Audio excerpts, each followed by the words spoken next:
Sábado Verde, radio y podcast, en la radio pública de la ciudad de Buenos Aires. Vamos a hablar con Julián Monques, que es licenciado en Ciencias Ambientales, es docente de la Cátedra de Extensión y Sociología Rurales de la Facultad de Agronomía de la Universidad de Buenos Aires. ¿Cómo está, Julián? Muy buen día. ¿Qué tal? Buen día, ¿cómo andan?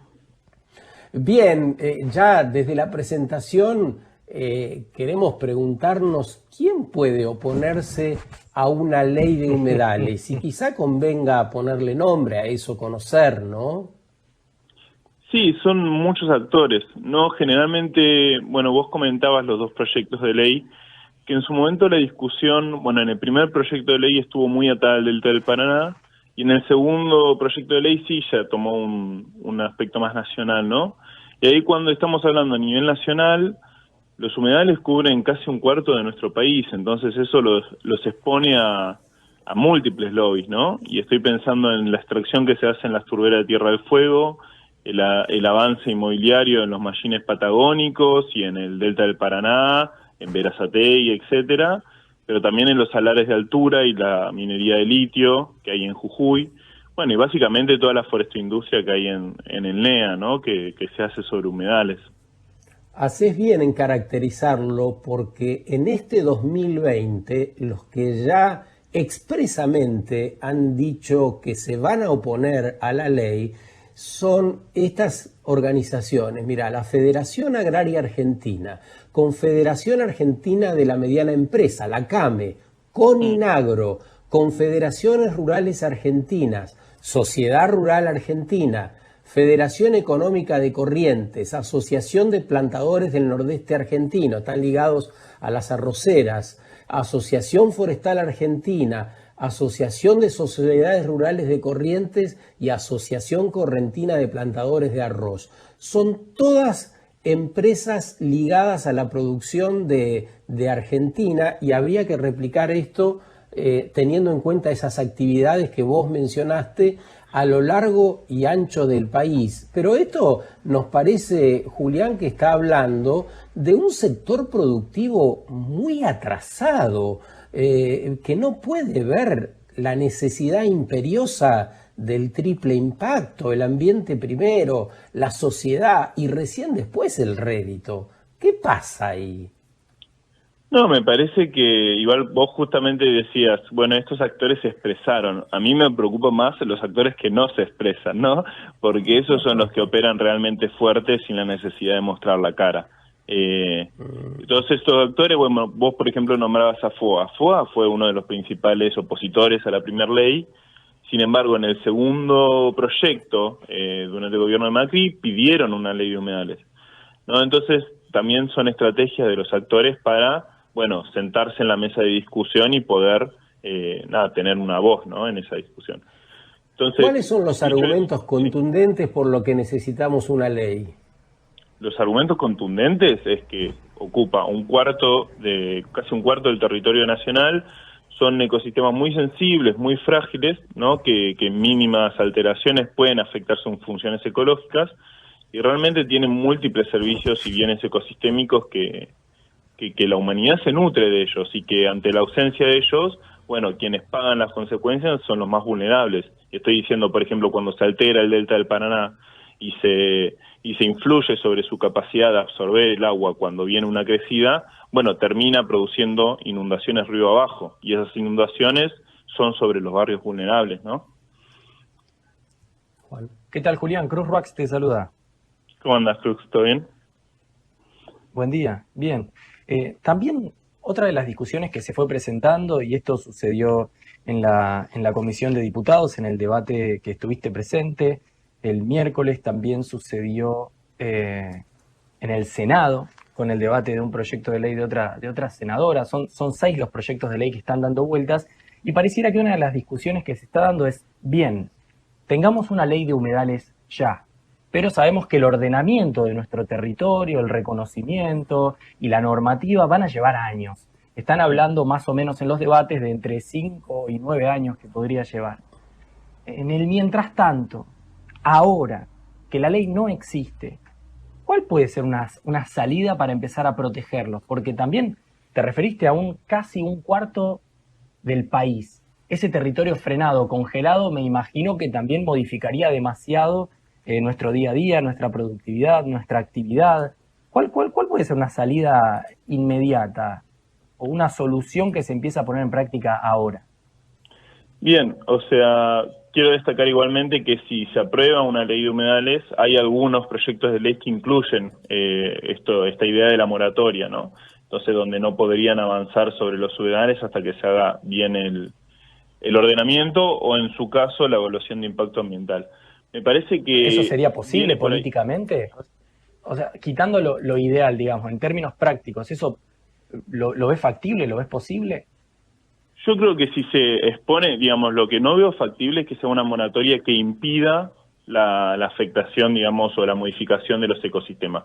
Ahora, si se pide que haya una evaluación de impacto ambiental para cada actividad, eso sí me parece factible y es algo que debería estar de por sí garantizado para cualquier actividad productiva, ¿no?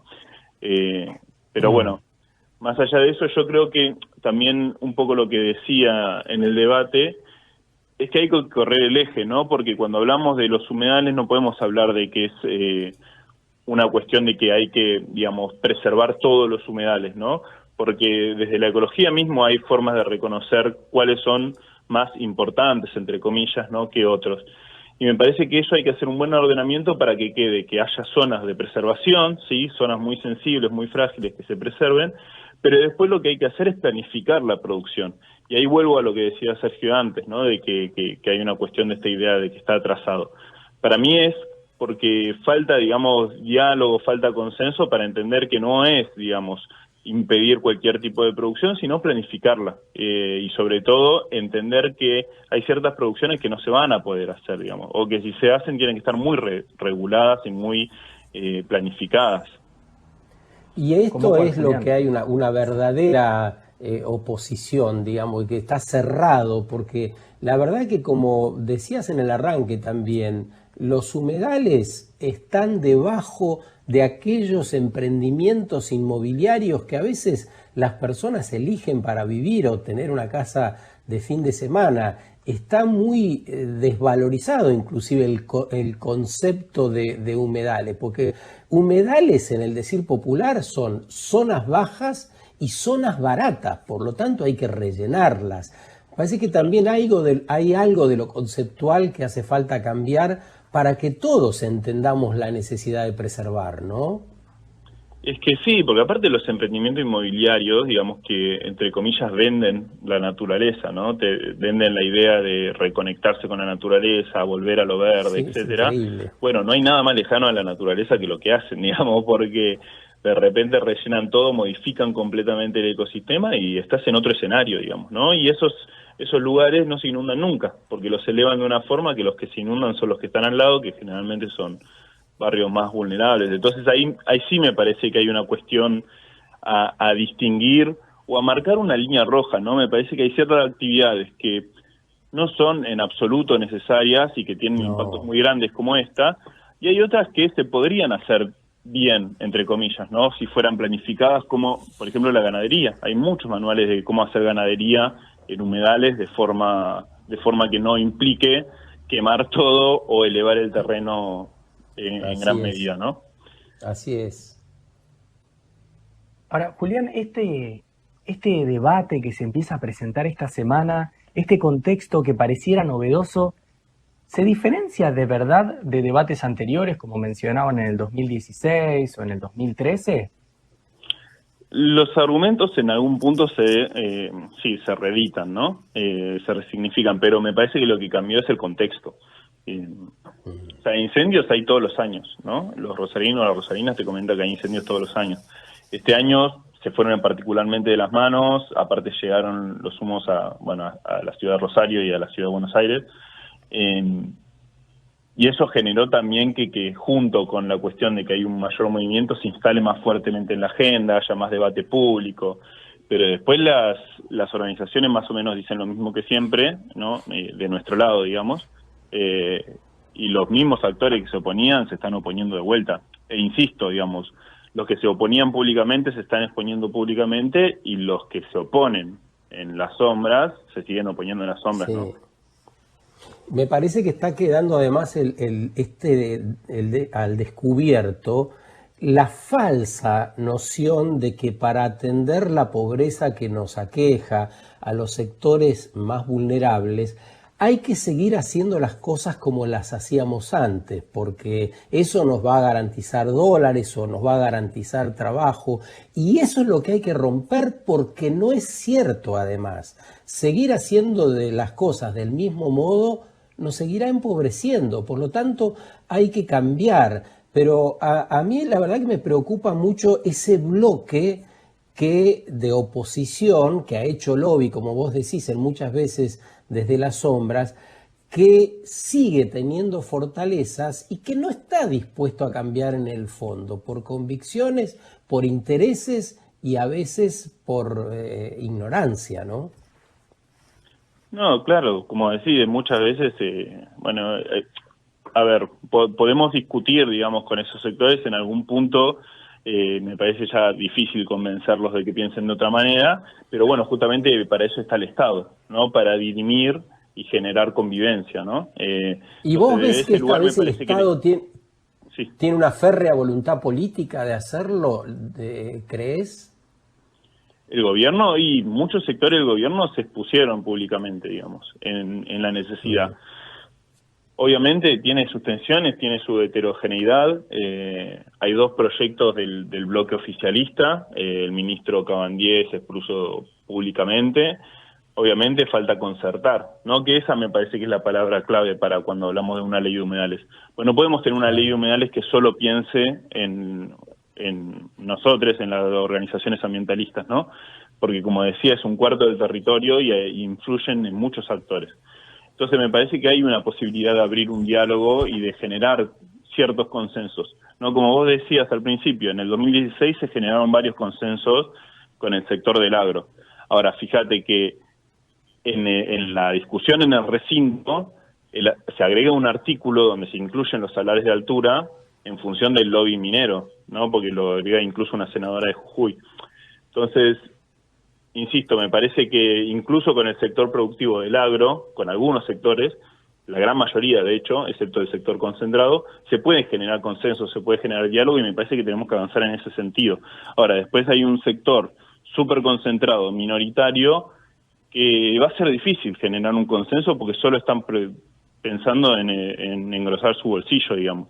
Y bueno, ahí es donde tiene que influir el Estado para dirimir en función de las mayorías y no de ese grupo, ¿no? Eso es lo que tenemos que exigirle al Estado. Si vos debieras bajar en estos minutos finales con mucha claridad, ¿qué es lo que debiera garantizar la ley en términos prácticos, atendiendo esto que vos decís, que no se frene absolutamente la producción y los puestos de trabajo en algunos lugares, pero que sí se atienda prioritariamente al ambiente? ¿Qué cosas debiera garantizar esa ley? ¿Qué hablamos cuando hablamos de presupuestos mínimos, como formalmente dicen los proyectos? Bien, lo que debería hacer la ley es conformar lo que es un inventario nacional a nivel de paisaje para ver, bueno, primero qué humedales tenemos. Saber cuánto tenemos. Exacto, porque hasta ahora las aproximaciones son a una escala muy grande, hay que afinar esa escala. Y en base a ese inventario las provincias deberían hacer cada una su ordenamiento, ¿no? Y ese ordenamiento debería estar jerarquizado en cuanto a sus funciones ecosistémicas, no los servicios, las funciones propias, digamos, de cada ecosistema. Bueno, poder diagramar, bueno, en cuáles humedales se puede hacer ciertas actividades, en cuáles humedales se puede hacer otras actividades y en cuáles humedales no se puede hacer nada más que preservarlo o investigarlo, digamos, ¿no?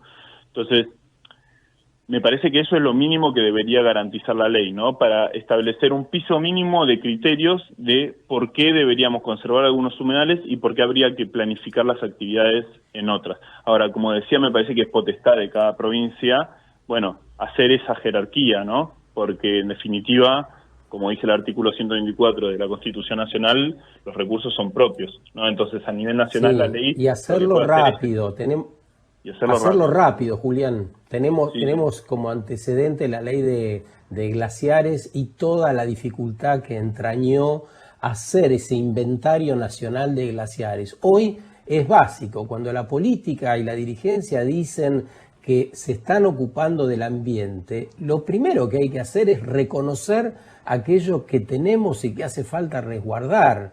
Entonces, pareciera que es una tarea de gran urgencia. Muchas gracias por todos tus aportes, Julián, y vamos a estar muy, muy atentos. Para tener una idea general, ¿cómo debiera seguir? ¿Cuáles son los pasos legislativos, estos tiempos que tenemos por delante? Bien, ahora la Comisión de Ambiente está haciendo reuniones abiertas y las va a hacer todas las semanas durante 1 o 2 meses, supongo. La idea es que esas reuniones abiertas puedan abonar a unificar los proyectos de ley, porque como decía Crux, son 6 proyectos en diputados más los que están en la Cámara de Senadores. Entonces la idea es unificar todo en un mismo proyecto. Por suerte yo creo que eso va a ser bastante veloz porque no hay grandes disensos, digamos, en los proyectos de ley. Sí hay pequeñas modificaciones que hay que concertar, pero después eso se debería presentar, ¿no? Y me parece que cuanto antes se haga eso, mejor, porque el momento político da como para avanzar en este sentido, ¿no?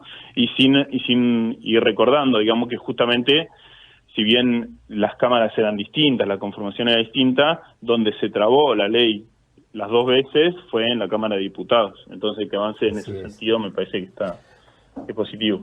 Abrazo, Julián, gracias y que tengas un muy buen fin de... Gracias. Chao, chao. Abrazo. Sábado Verde, radio y podcast, en la radio pública de la Ciudad de Buenos Aires.